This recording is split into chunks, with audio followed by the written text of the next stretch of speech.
Problems of convergence of series of positive terms. पिछले video में हम इसके नंबर 1 और 2 यानी कि 2 टेस्ट बता चुके हैं और इसमें बताएंगे हम number 3 problems based on Raabe's test और हायर रेशो टेस्ट। जो कि टेस्ट हम पहले पढ़ चुके हैं, इसमें हम प्रॉब्लम्स यानी कि एग्जांपल्स ले रहे हैं, तो इसको हम कंटिन्यू कर रहे हैं। ये हमारा example number 7, test for convergence of the following series. ये सीरीज हमें दे रखी है, इसमें ये जो x आ रहा है, ये x पॉजिटिव दिया हुआ है, जिससे कि ये पॉजिटिव टर्म्स की सीरीज हो गई और इस तरह से ये सीरीज लिखी हुई है। तो इसके सॉल्यूशन में जो हमें इस गिवन सीरीज को लिखना है सिग्मा यूएन की फॉर्म में, जिसमें कि n इक्वल टू 1 से इंफिनिटी तक के जो टर्म्स हैं, तो n के टर्म्स में हम इसको बनाएंगे। तो इसके लिए हमें यहाँ पे ये सूत्र दिखाई दे रही है कि इसका एक फर्स्ट टर्म छोड़ दें। वैसे इसको लेते हुए भी हम इसी तरह से कर सकते हैं, उसमें थोड़ी सी दिक्कत आएगी, तो ये तो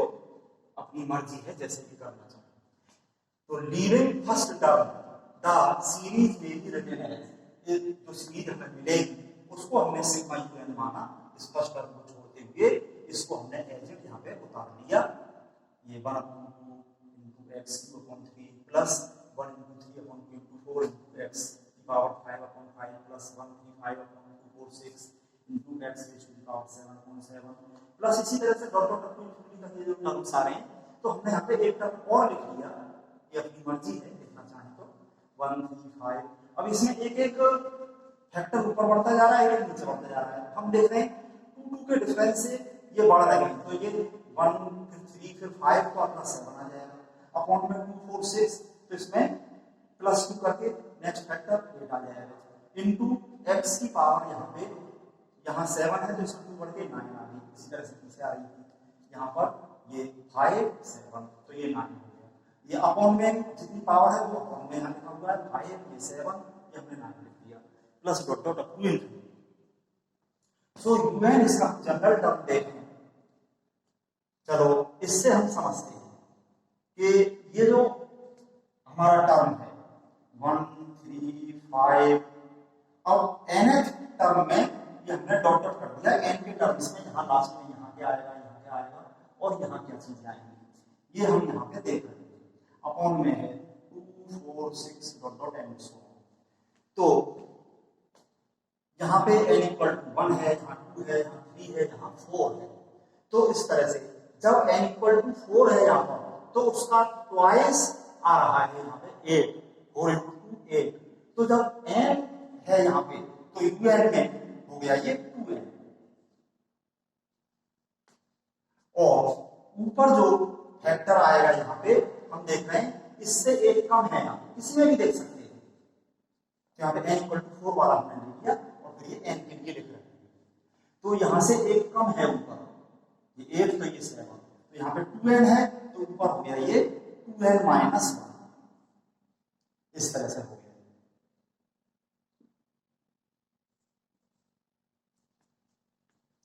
into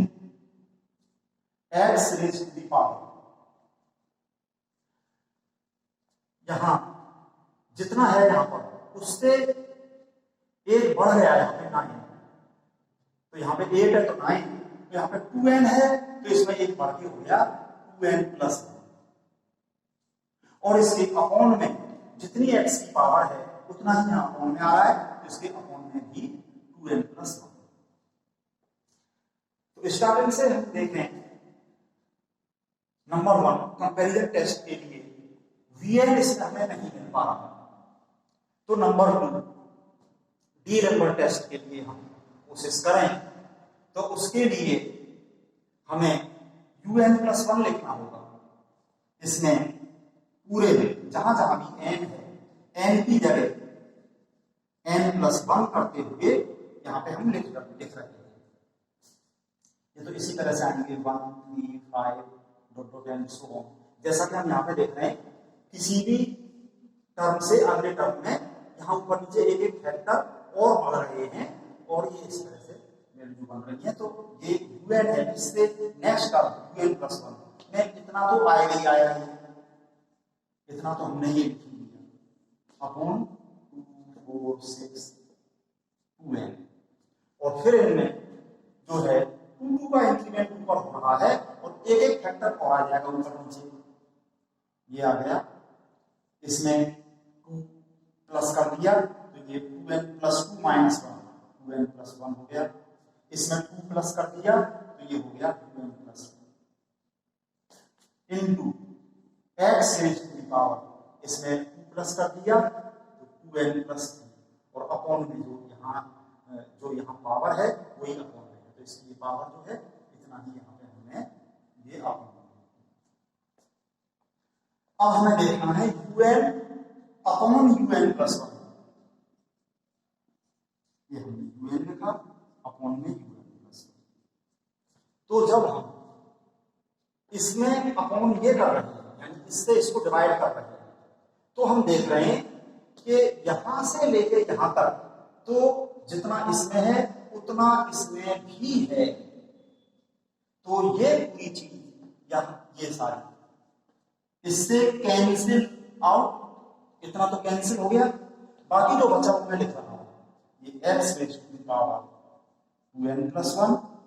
upon 2n plus 1 into मैं लिख रहा हूं यहां पे मल्टीप्लिकेशन में 1 अपॉन un प्लस 1। ये जो un प्लस 1 है इसमें यहां तक तो कैंसिल हो गया था उससे, बाकी जो ये बचा हुआ है इसको रिवर्स करके लिख रहा हूं मैं, क्योंकि un प्लस 1 अपॉन में है तो नीचे वाली चीज को तो मैं ऊपर लिख लूं,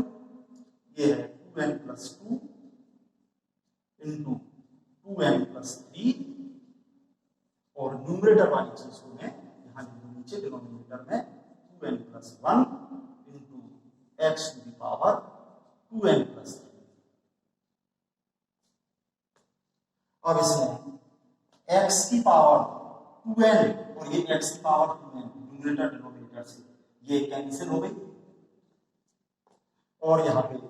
x की पावर 1 बची, यहाँ पे x की पावर 3 बची, तो ये x से कैंसिल हो गई, x की पावर 2 बची इधर 1 अपॉन x स्क्वायर, ये बचा यहाँ पे और ये बचा 2n प्लस 2 2n प्लस 3 और अपॉन में 2n plus 1 into 2n plus 1, तो ये 2n प्लस 1 का होल स्क्वायर। अब इसमें हम लिमिट लगाएंगे, so limit n tends to infinity un upon un plus 1, ये लिखा हमने limit n tends to infinity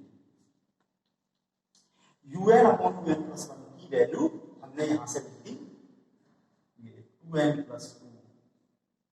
2n plus 3 upon 2n plus 1 square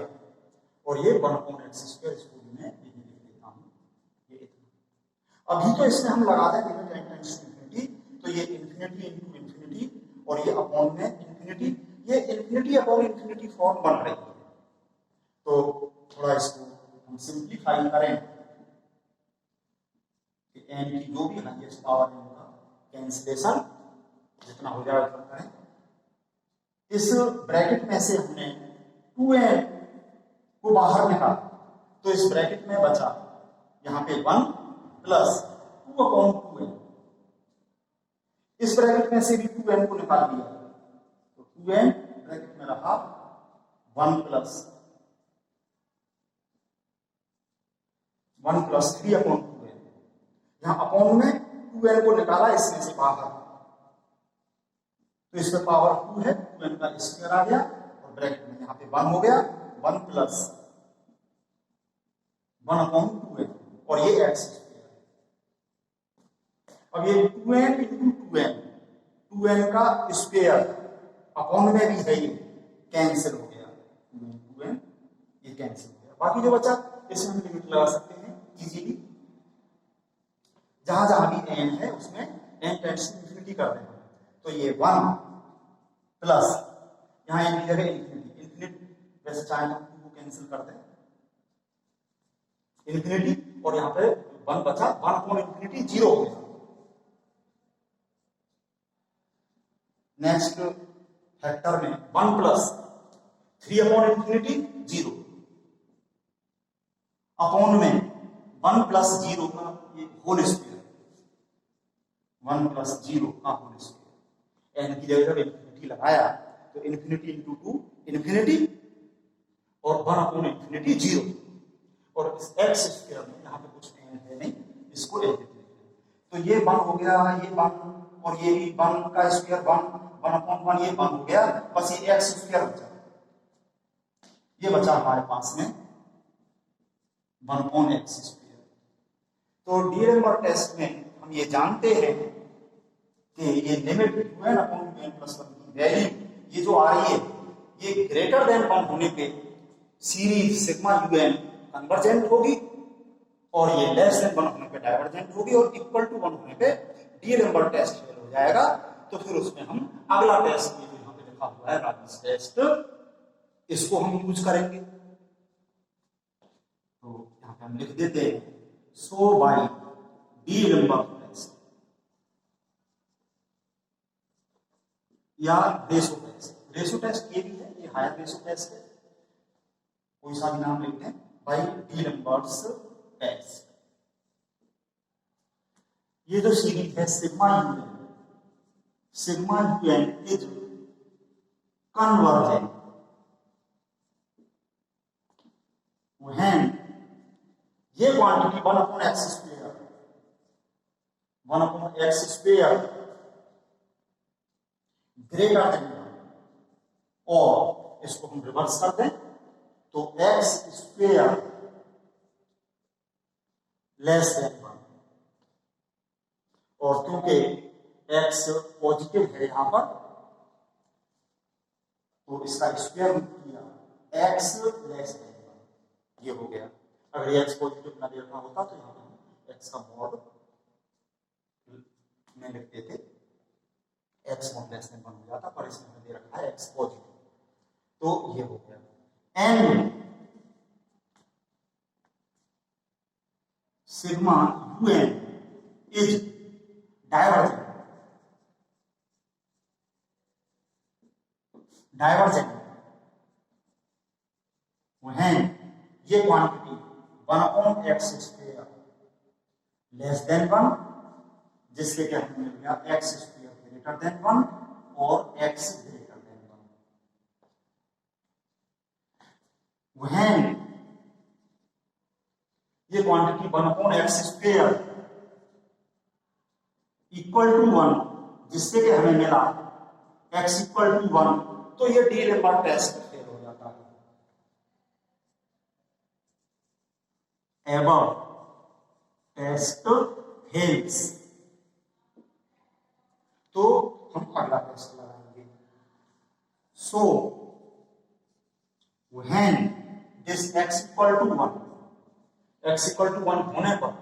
हमारे पास ये जो है un अपॉन un प्लस 1, इसको हम लिख लेते हैं un upon un plus 1 equal to, ये क्वांटिटी है हमारे पास फाइनली कितनी 2n plus 2 into 2n plus 3 upon 2n plus 1 whole square, और एक्स स्क्वायर की जगह तो हमने 1 रख दिया यहां पे, 1 upon x square equal to 1 यानी कि एक्स स्क्वायर इक्वल टू 1 यानी कि एक्स इक्वल टू 1, एक ही बात है, कुछ भी लिख दीजिए, उसने ये टेस्ट फेल था तभी तो हम इसको कर रहे हैं, इसकी जगह पे हमने 1 रख दिया, तो अब हमारे पास में ये इतना आ गया। तो अगला टेस्ट लगाने के लिए हम इसमें -1 करेंगे और फिर n का मल्टीप्लाई करेंगे और फिर लिमिट लगाएंगे, तो ये हम अभी करके देखते हैं, आप अच्छे से इसको समझ लीजिए।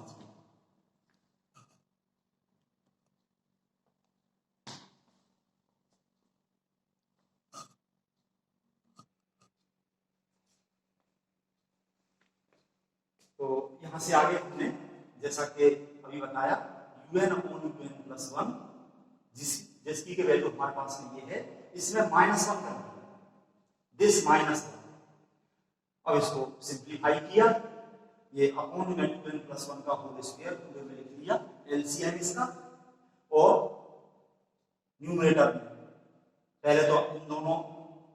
ब्रैकेट का हमने मल्टीप्लाई कर दिया, 2n × 2n, 2n का स्क्वायर हो गया, प्लस 2 × 2n प्लस 3 × 2n, ये 5 × 2n हो गया, प्लस 2 × 3 ये 6 हो गया, माइनस 1 × इतना यानी कि 2n+1 का होल स्क्वायर, ये माइनस करके इस ब्रैकेट में मैंने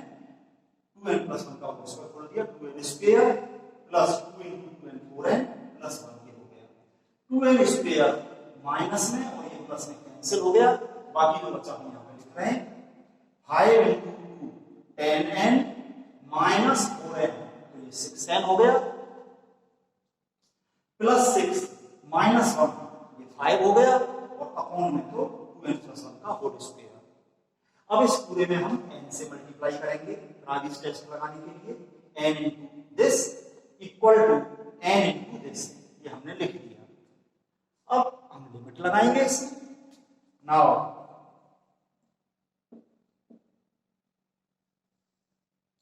limit n tends to infinity, n un/un+1 minus 1 equal to limit n tends to infinity, ये मान n × 6n plus 5 upon 2n+1 whole square, यही लिखा हुआ है, इसमें दोनों साइड में हमने limit n tends to infinity लिख दिया। अब इसमें हम लिमिट लगा दें तो ये इंफिनिटी अपॉन इंफिनिटी फॉर्म बन रही है, तो इसमें कैंसिलेशन करके करें इसको, limit n tends to infinity, ये n है यहां पर,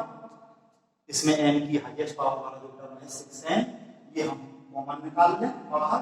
तो ब्रैकेट में इसकी जगह पे 1 हो गया, प्लस 5/6n, और अपॉन में इसमें भी n की हाईएस्ट डिग्री वाला ये टर्म है, इसको हम ब्रैकेट से बाहर निकालें 2n, और ये होल स्क्वायर इसका 2n का स्क्वायर आया, और यहाँ पे ब्रैकेट में इसकी जगह पे तो 1 हो गया, प्लस 1/2n का whole square,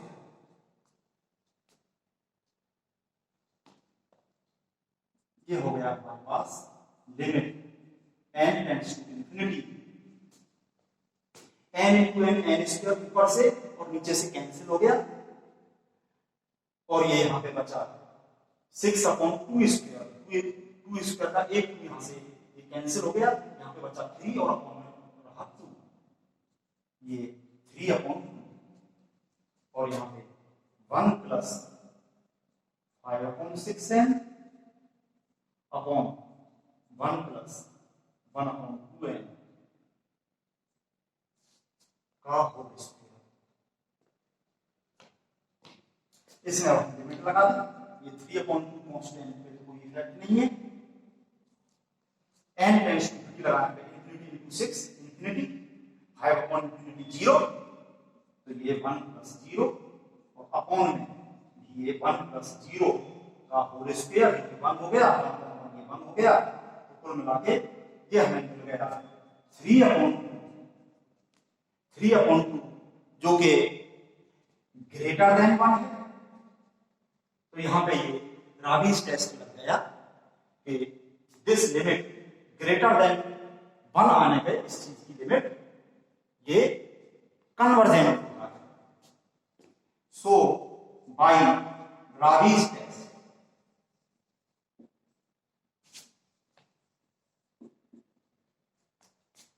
series sigma un is convergent. अब इन तीनों रिजल्ट को हम एक साथ लिख देंगे, जो कि पहले हमें x < 1 पे सिग्मा un कन्वर्जेंट मिल गया था, और x ये रहा x ग्रेटर देन 1 पे ये डाइवर्जेंट मिल गया, x इक्वल टू 1 पे ये फेल हो गया था, तो हमने फिर ये आगे निकाला डी नंबर टेस्ट पे फेल होने पे ये हमने निकाला राबी टेस्ट से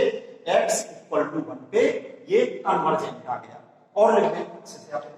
स्टार्टिंग में लिखा था कि x इक्वल टू 1 के लिए चल रहा है ये, और लिखूंगे फॉर x इक्वल टू 1 इसके लिए चल रहा है। हेंस करके इन तीनों को हम एक साथ लिख दें। हेंस गिवन सीरीज जो कि सिग्मा ही है, तो हमने मानी थी, जो गिवन सीरीज हमें दे रखी थी, तो उसमें एक टर्म छोड़ के हमने ये दिया था, तो वो सीरीज जैसी भी आई है उसमें एक टर्म की और लगा दे जो हमने छोड़ दिया था, तो नेचर सेम ही रहेगा। तो हम आंसर लिख रहे हैं गिवन सीरीज के लिए। Hence given series is convergent when x, क्योंकि x की ट्रांजिशन सीरीज थी, तो x की ऑल रियल वैल्यूज के लिए कुल मिलाकर जितने भी केस बनते हैं सबके लिए हम रिजल्ट लिख रहे हैं। x लेस देन 1 के लिए ये कन्वर्जेंट थी, x इक्वल टू 1 के लिए भी ये कन्वर्जेंट आ चुकी है, and divergent when x greater than 1, ये लिखा हुआ है x ग्रेटर देन 1 के लिए ये डाइवर्जेंट। तो हमारा आंसर हो गया। इसको हम हाईलाइट करने के लिए अंडरलाइन कर दें, तो हमारी मेन चीज है कि ये कन्वर्जेंट है x less than equal to 1 पर, और ये डाइवर्जेंट है x ग्रेटर देन 1 पर। इसे अच्छे से समझिए, और इसी तरह से हम और सवाल कर सकते हैं। अच्छे से करें सारे सवाल और अपनी प्रॉब्लम पूछें।